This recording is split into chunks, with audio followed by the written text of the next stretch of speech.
through today. And I want to mention one other connection that's really important for me, and that's the Armenian epic of Sasun Tavit, David of Sasun, which is an epic that is on par with the epic of Gilgamesh, the Majadahara, and all the European epics. It's a huge, one of the most important folk epics in the world. And it's a 4-generational epic, very much, for instance, in our situation where we are 4 generations removed from the genocide, from the survivors. And in the 4th cycle, there's a character named Pokr Meher, and he's kind of an anti-hero. And in the very, very end of the cycle, that is a symbolism of all of not only Armenian history but in universal history. Pokr Meher is on his horse, and he encounters a rock, and the rock opens up, and he goes into the rock with his horse. He comes out only twice a year. This is according to the epic. He comes out at Easter and then another Armenian feast day to see if the world is just. He will ride around for 40 days and 40 nights on his horse to see if the world is just. And if the world is not just, he goes back into the rock, and the rock closes again. So to me, this rock, which is also open, which is split, has significant connectivity to this history and this idea, excuse me, that the world is not just yet. Pokr Meher is not out here. He's back in the rock. And it's very, very important that we remember and we continue to fight against deniers of genocide and all kinds of mass atrocities. So now I'm going to introduce Vahagn, who's going to speak about the rock itself. Thank you.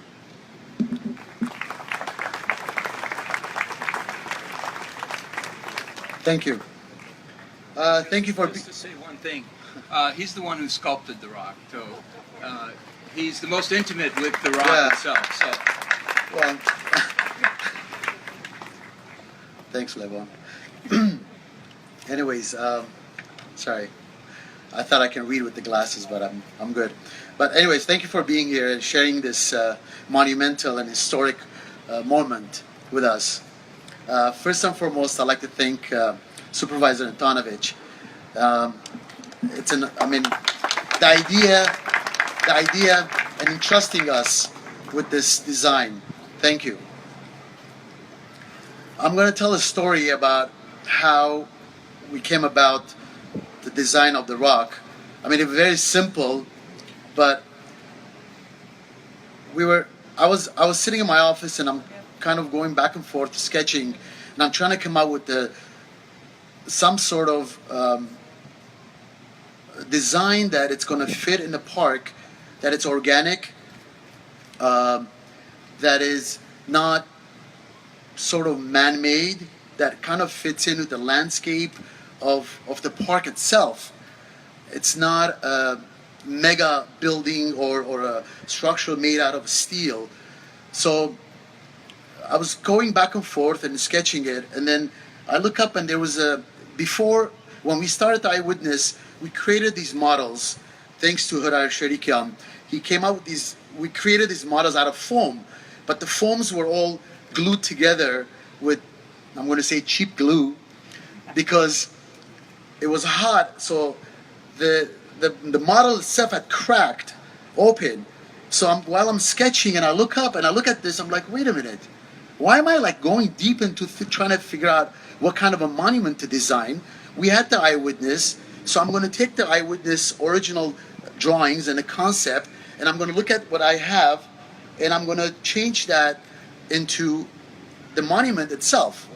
And that's how the monument came in. And to me, the philosophy is less is always more. So it's less and it's more. So anyways, the monument itself, it's organic and conceptual. Organic because it's not a man-made. It's a rock. It's part of the earth. It fits in the landscape perfectly.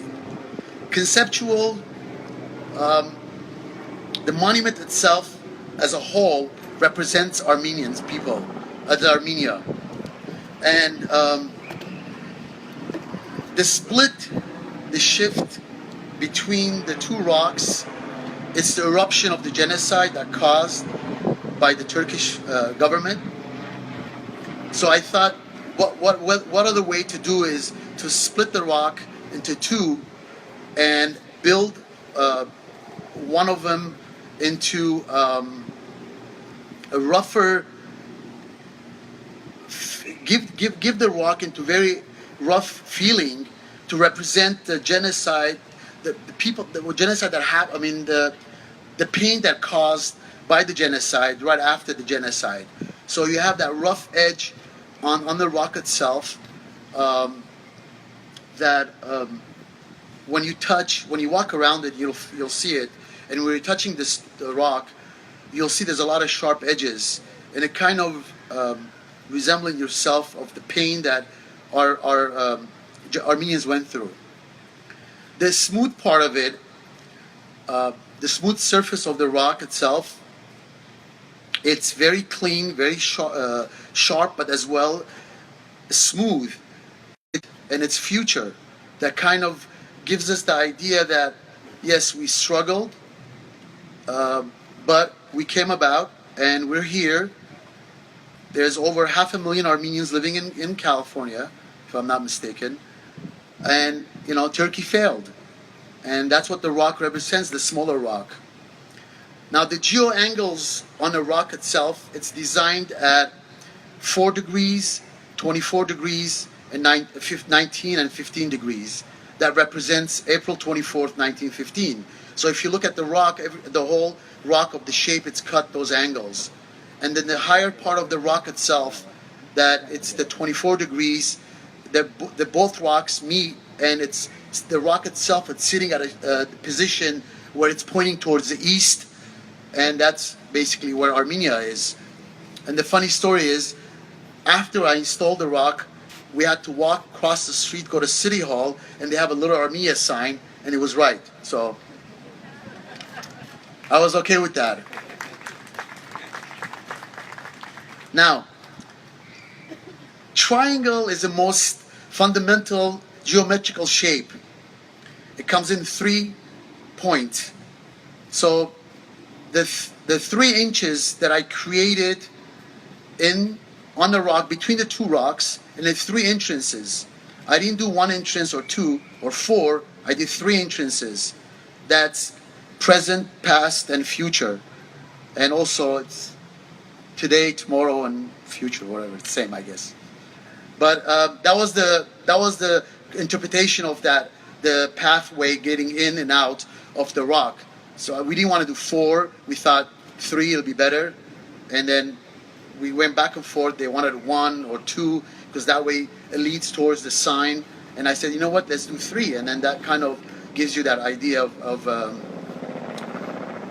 the monument. And this, I know some of you guys saw the monument from far away. There's a sandy finish, kind of material all around it, and it's a decomposed granite. It's kind of reddish, and that resembles the scorching Syrian desert. So when you're walking through the monument itself, that kind of gives you that feeling where you're in that space as well.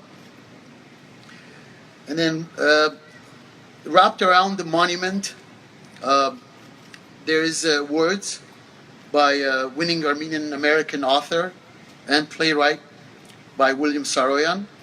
Levon will kind of get into the details with that, and it kind of explains the connection between the rock and the language that we kind of came about, but that took about 4 months or 5 months to finally get that.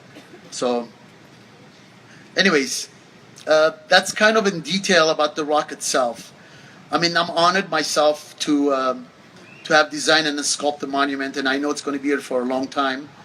And I mean, it's, as an Armenian, it's our duties to do something like this. And thank you.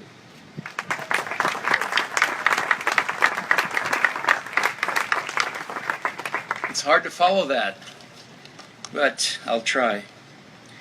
As Vahagn was saying, that the words around the stone, we were looking for some time for that. What should we write? What should we What should we put there? And we wanted something that represented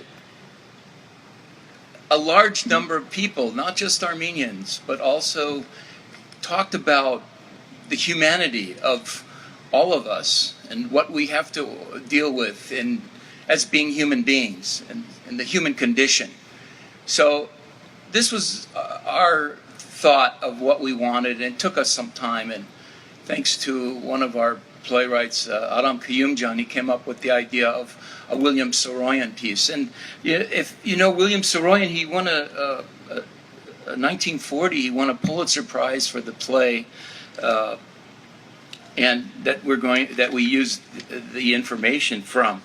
It's called The Time of Your Life, and he won a Pulitzer for it, and he also won the 1939 New York Critics Award, which is also a very big deal. So it played on Broadway for a number of years, many different times. But basically, there's a passage that I'd like to read to you, the full passage, so you get the meaning. And we only use the last few lines, actually the last line of this passage. So bear with me, and I'll read the whole thing to you so that you get the full impact of what it really is about. Okay. In the time of your life, live, so that in that good time that there shall be no ugliness or death for yourself or for any life your life touches. Seek goodness everywhere, and when it is found, bring it out of its hiding place, and let it be free and unashamed. Place in matter and in flesh the least of the values, for these are the things that hold death and must pass away. Discover in all things that which shines and is beyond corruption. Encourage virtue in whatever heart it may have been driven into secrecy and sorrow by the shame and terror of the world. Ignore the obvious, for it is unworthy of the clear eye and the kindly heart. Be the inferior of no man, or of any man be superior. Remember that every man is a variation of yourself. No man's guilt is not yours, nor is any man's ignorance anything apart. Despise evil and ungodliness, but not men of ungodliness or evil. These understand. Have no shame in being kindly and gentle. But if the time comes in the time of your life to kill, kill and have no regret. This is the passage we used. In the time of your life, live, so that in that wondrous time you shall not add to the misery and sorrow of the world, but shall smile to the infinite delight and mystery of it. Thank you.